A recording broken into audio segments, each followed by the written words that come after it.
अच्छा, हम लोग ट्रेनिंग रिज्यूम करते हैं। यहाँ पे हम लोग बेसिकली लास्ट जो हमारा सेशन था उसमें हम लोग बात कर रहे थे कि ट्रेड इन जो कि सेल के अंदर ट्रेड इन होती है वो कैसे एंटर होती है। तो हम लोग, अगर आप याद करोगे, हम लोग एक सेल, ये पीछे वाली स्क्रीन जो सी है, यहाँ पे हम लोगों ने एक सेल क्रिएट कर रहे थे जहाँ पे हमारा प्राइसिंग का टैब था, जहाँ पे हमने प्राइसिंग सारी इसकी एंटर की, एपीआर एंटर किया, जो हमारा बाय रेट 5.99 था, सेल रेट यानी जिस रेट पे हम लोग कस्टमर को सेल कर रहे हैं लोन, वो ये था 7.99। फिर इसके बाद मैंने ट्रेड इन के बटन पे क्लिक किया तो ये मेरी ट्रेड इन की स्क्रीन आई हुई है। यहाँ पर मैंने इसकी ट्रेड इन अलाउंस यानी कि उसकी जो जो उसको कस्टमर को हम लोग 2500 पे कर रहे हैं, लेकिन उसकी जो जो एक्चुअल वैल्यू है वो 3500 है उस व्हीकल की। और उसका थोड़ा सा विन नंबर अगर हम लोग डालते तो ये सारा खुद ही पॉपुलेट हो जाता।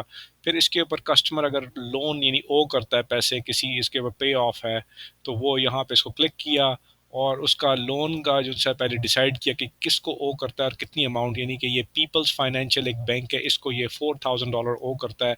और वो पीपल फाइनेंशियल ने जो उसको अकाउंट नंबर असाइन किया हुआ वो यहाँ पे आ गया।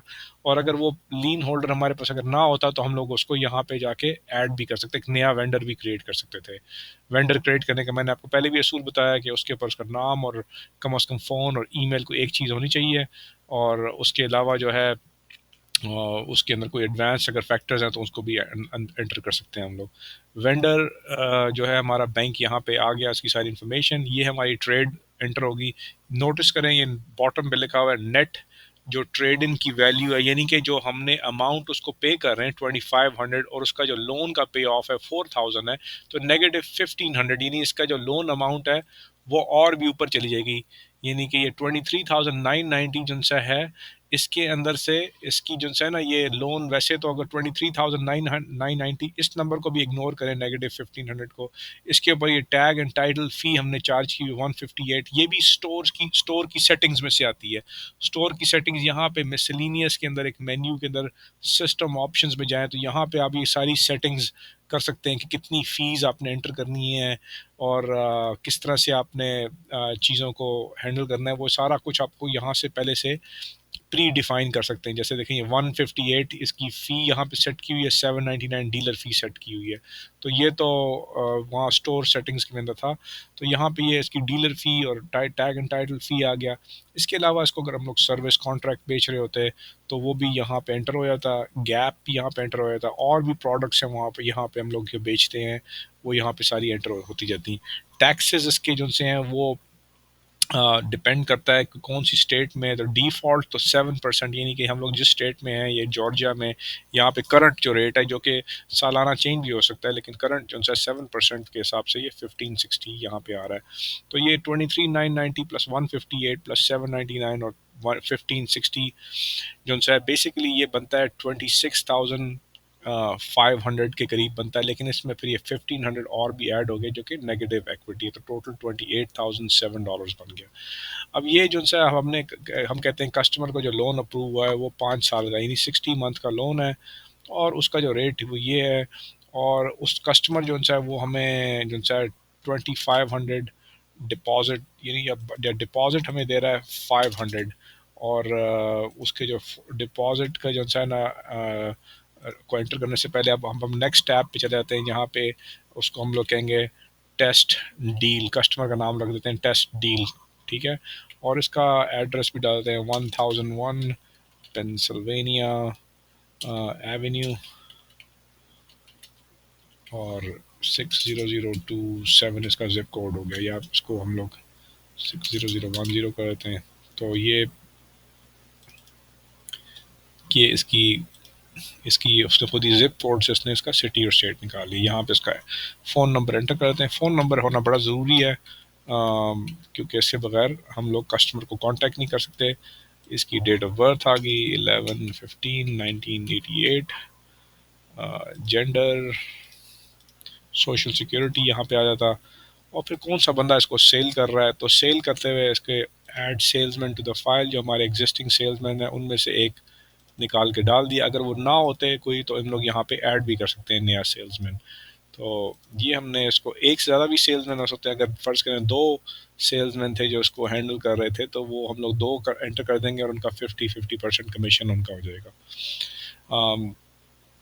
इसके अलावा जो है इसमें एडिशनल इन्फॉर्मेशन जो कि ऑप्शनल होती है, यानी कि उसकी इंश्योरेंस कंपनी की इन्फॉर्मेशन भी हम लोग यहाँ पे डाल सकते हैं। वो भी हमारे पास existing list of insurance companies है, वहाँ से कोई निकाल के डाल दी। और उसके अलावा उसके साथ अगर एक कई ऐसी डील्स होती हैं जिसमें एक की बजाय दो बायर्स होते हैं, यानी हस्बैंड वाइफ या फादर सन या इस तरह, तो उसके केस में को बायर भी आप यहाँ पे एंटर कर सकते हैं और उसकी सारी डिटेल्स वगैरह यहाँ पर एंटर कर सकते हैं। कस्टमर की क्रेडिट एप्लीकेशन भरवानी हो तो यहाँ पे भी भरवा सकते हैं, लेकिन हम लोग अक्सर क्रेडिट एप्लीकेशन जो सी है वो हम लोग अपनी वेबसाइट के ऊपर भरवाते हैं। वेबसाइट की जो सी क्रेडिट एप्लीकेशन है वो एक दूसरे सिस्टम में चली जाती है। इसके अलावा जो है आप अगर नेक्स्ट टैब में जाएं, जो लीन होल्डर है, लीन होल्डर यानी कौन सा बैंक है। अगेन रिमेंबर, डीलर ट्रैक के अंदर हमने इस कस्टमर की एप्लीकेशन डाली थी, जो फर्जी कस्टमर है उसकी एप्लीकेशन डाली है, वहाँ पे से उसकी एप्लीकेशन से जो एक लोन का अप्रूवल हुआ है, उस लोन के अप्रूवल के बाद जो है यहाँ पे उसका हमने एक फ़र्ज़ करें ये बैंक है कैपिटल वन, इसने इसको अप्रूव किया है। कैपिटल वन ने हमें जो बाय रेट दी है, यानी कि वो हमें रेट कैपिटल वन दे रहा है 5.99 दे रहा है। अब वो 5.99 के ऊपर जो है इंटरेस्ट टोटल बनता है $4500 5 साल के अंदर, और हम लोग जिसको रेट बेच रहे हैं 7.99 के ऊपर जो 5 साल के अंदर उसका रेट जो इंटरेस्ट बनता है वो 6200 बनता है। यानी कि इन दो 6200 में से 4596 निकालें तो ये हमारे पास जो $1600 ये हम लोग एडिशनल प्रॉफिट, ये हमारा रिजर्व बन रहा है। लेकिन वो रिजर्व हमें पूरा नहीं मिलता, बैंक नॉर्मली उसमें से 25% होल्ड कर लेता है, तो उसको 25% होल्ड करने के बाद जो है वो ये हमें ये वाली अमाउंट हमें मिलेगी। इस पे भी वो होता है कि अक्सर ये होता है कि ये ज़रूरी पॉइंट है कि अगर ये लोन 5 साल का लोन है और कस्टमर ने अगर 1 साल से कम में पे कर दिया उसको, यानी लोन को, तो ये बैंक हमारे पास वापस आ जाएगा, वो कहेगा ये वाले पैसे हमें वापस करो। यानी कि इसमें कंडीशन होती है कि कम से कम उसको 1 साल उसको चलाना होता है लोन को। कुछ कुछ बैंक्स जो है वो ये भी कहते हैं 2 साल चलाना होता है उस लोन को। तो ये इसकी जो सी है ना रिजर्व इनकम यहाँ पे आ गई 1244। Contract amount, total calculated amount, ये सारे नंबर्स जो से उधर से इस टैब से आ रहे हैं, प्राइसिंग वाले टैब से आ रही है। ये फर्स्ट जो टैब है प्राइसिंग वाले टैब से यहाँ पे ये नंबर्स आ रहे हैं। आगे हम लोग जाते हैं, अगर हमने फ़र्ज़ करें इसको सर्विस कॉन्ट्रैक्ट बेचा होता, हम लोग इसको यानी व्हीकल सर्विस कॉन्ट्रैक्ट, जो कि मेंटेनेंस वगैरह गाड़ी अगर टूट जाती है उसमें कोई इशू आता है तो ये थर्ड पार्टी है जो कि उसको रिपेयर करने में उसको उसको हम लोग कॉन्ट्रैक्ट बेच रहे हैं। फिर गैप है, गैप वो होता है यानी कि अगर उसका लोन अगर उसकी गाड़ी का एक्सीडेंट हो जाता है या चोरी हो जाती है तो उसका लोन अमाउंट जो है वो उसकी जो गाड़ी की वैल्यू से ज़्यादा अगर लोन अमाउंट है तो फिर ये एक एक्स्ट्रा इंश्योरेंस है जो कि हम लोग उसको बेचते हैं, तो वो वहाँ से उसको जो है बेसिकली उसको पैसे मिल जाएंगे, एक्स्ट्रा जो पैसे होते हैं। तो ये बाकी हम लोग प्रोडक्ट्स निकाल देते हैं यहाँ से, थेफ्ट प्रोटेक्शन ये। अब डीलर कॉस्ट टैब में जाए तो जो जो प्रोडक्ट्स हमने बेची हुई हैं, ये सर्विस कॉन्ट्रैक्ट में वहाँ पे याद है 2500 का डाला था, उसकी कॉस्ट हमें पड़ रही है 1900। और ये कौन सी कंपनी है जो चीज़ बेच रही है वो यहाँ पे हम लोग जाके सिलेक्ट कर सकते हैं। तो इसमें अगर हम लोग कहते हैं कि हमें सर्विस कॉन्ट्रैक्ट्स वाली कंपनी चाहिए तो ये सर्विस कॉन्ट्रैक्ट वाली कंपनी को सिलेक्ट करते हैं। तो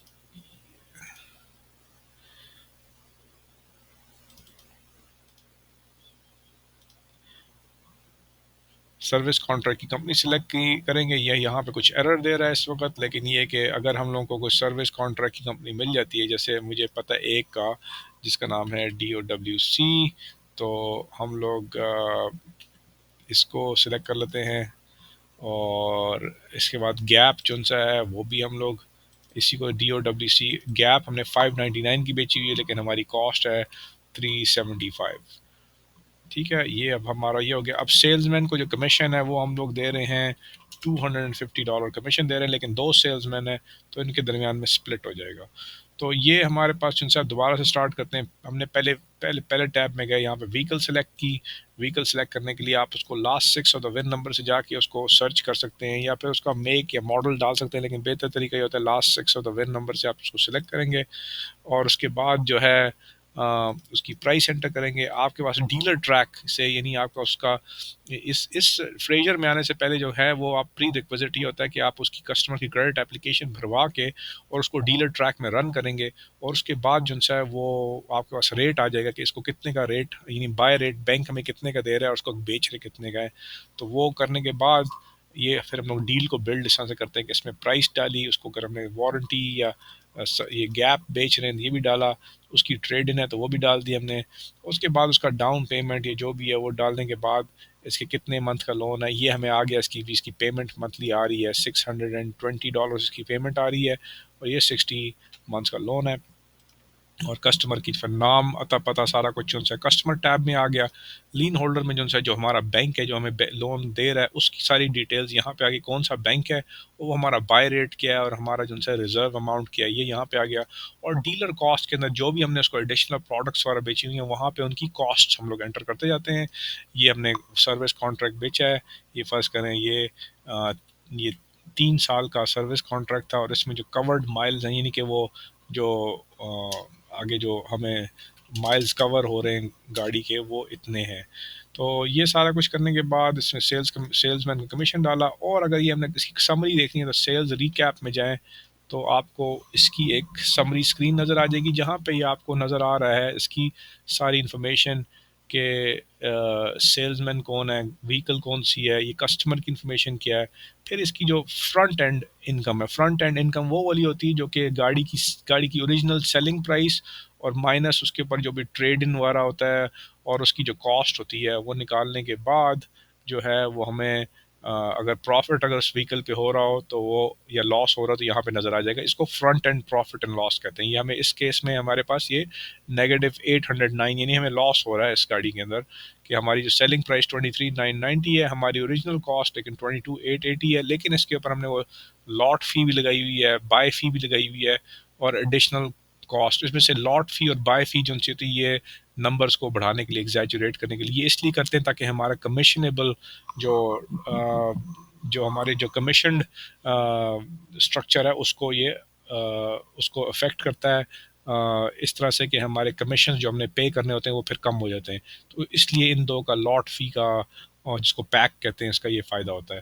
तो इसके अंदर ये हमारा फ्रंट एंड तो लॉस आ गया। अब बैक एंड के अंदर जो हमारी एडिशनल प्रोडक्ट्स हमने बेची हैं, सर्विस कॉन्ट्रैक्ट, गैप, उसकी सेलिंग प्राइस ये है, कॉस्ट उसकी ये है, प्रॉफिट उसमें ये है। तो ये हमारा जो है टोटल उसमें $824 का हमारे पास वो आ गया।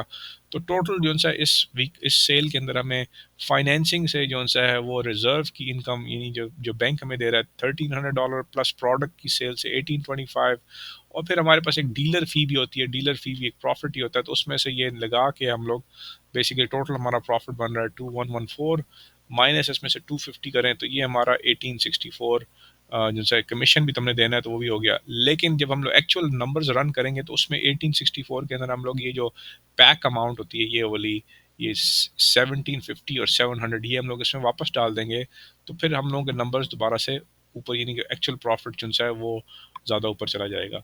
तो ये इसकी डील की समरी है, यहाँ पे इसको नज़र आ रहा है। इसमें ओरिजिनल कैश पोजीशन भी आ रहा है कि हमने क्या कैश कलेक्ट किया हुआ है और जो है कितना हमने कलेक्ट करना है।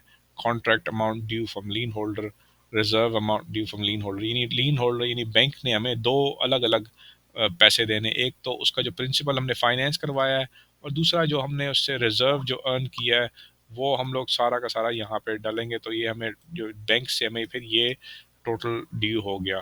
तो ये आपकी जो है सेल का रीकैप बड़ा इंपॉर्टेंट है, इसको देखना ज़रूरी होता है। तो ये आप इसमें बेसिकली आपकी सेल इस तरह से क्रिएट हो गई। तो दोबारा से अगर टॉपिक्स में जाएं हम लोग, तो हमने जो कवर किया है इन्वेंट्री कैसे ऐड होती है। ऐड करते हुए आपके पास जो ज़रूरी चीज़ है वो आपको विन नंबर चाहिए होता है और उसका कलर होना चाहिए और उसके माइल्स होने चाहिए, और फिर उसके अलावा ओरिजिनल कॉस्ट उसकी जो सी एक्विजिशन कॉस्ट है और फिर एडेड कॉस्ट जो सी है वो यहाँ पे बिल बना बना के ऐड करते जाते हैं। अब हम लोग जंप करते हैं, इन्वेंट्री को हमने ऐड कर लिया, उसके बाद हमने उसकी सेल भी हमने बना ली। सेल बनाते हुए हमने जो है व्हीकल की सिलेक्शन की, प्राइसिंग का सारा डेटा डाला, ट्रेड का डेटा डाला, कोई अगर एडिशनल प्रोडक्ट्स बेच रहे हैं तो वो सारा डेटा डाला। उसके बाद कस्टमर की सारा डेटा जो है कस्टमर के टैब में आ गया, सेल्समैन कौन है, उसके अलावा इंश्योरेंस क्या है, को बायर किया, ये सारा कुछ यहाँ पे आ गया। लीन होल्डर जो है कौन सा बैंक फाइनेंस कर रहा है, ये अगेन वहाँ से डीलर ट्रैक से आ जाएगा कि उसका रेट क्या है, बाय रेट क्या है और सेल रेट क्या है। और फिर डीलर कॉस्ट में जाके कि हमने जो जो प्रोडक्ट्स बेची हैं वो सारा कुछ यहाँ पे उनकी कॉस्ट वगैरह डाली, और हमारे पास फिर सेल रिकैप में पूरी की पूरी उसकी समरी आ गई। अब हम लोग कुछ अकाउंटिंग फंक्शंस को देखते हैं।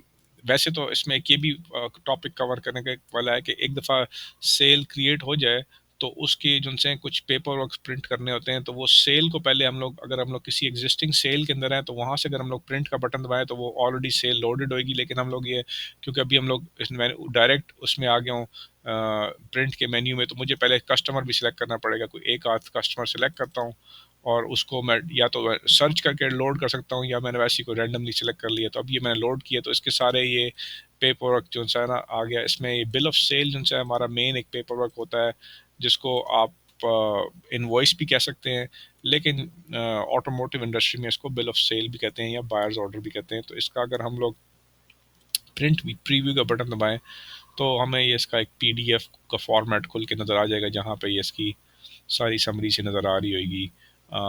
इसके अंदर अगर आप देखें ये हमारा बिल ऑफ सेल है। इसको मैं थोड़ा सा जूम आउट कर लेता हूँ। अच्छा, इसके अंदर ये हमारा इसका सेक्शंस बने हुए हैं।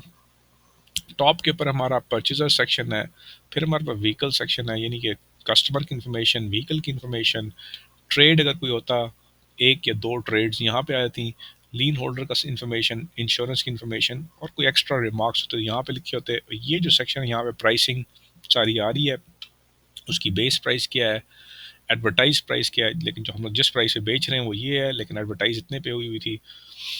डीलर की सर्विस फी क्या है, डीलर ने बाकी ये कोई टैग एंड टाइटल, ये गवर्नमेंट फी कहते हैं, वो भी चार्ज की हुई है। उसके अलावा अगर कोई और प्रोडक्ट्स होती हैं, वारंटी की सर्विस वगैरह, तो वो इन लाइन्स में आ जाता।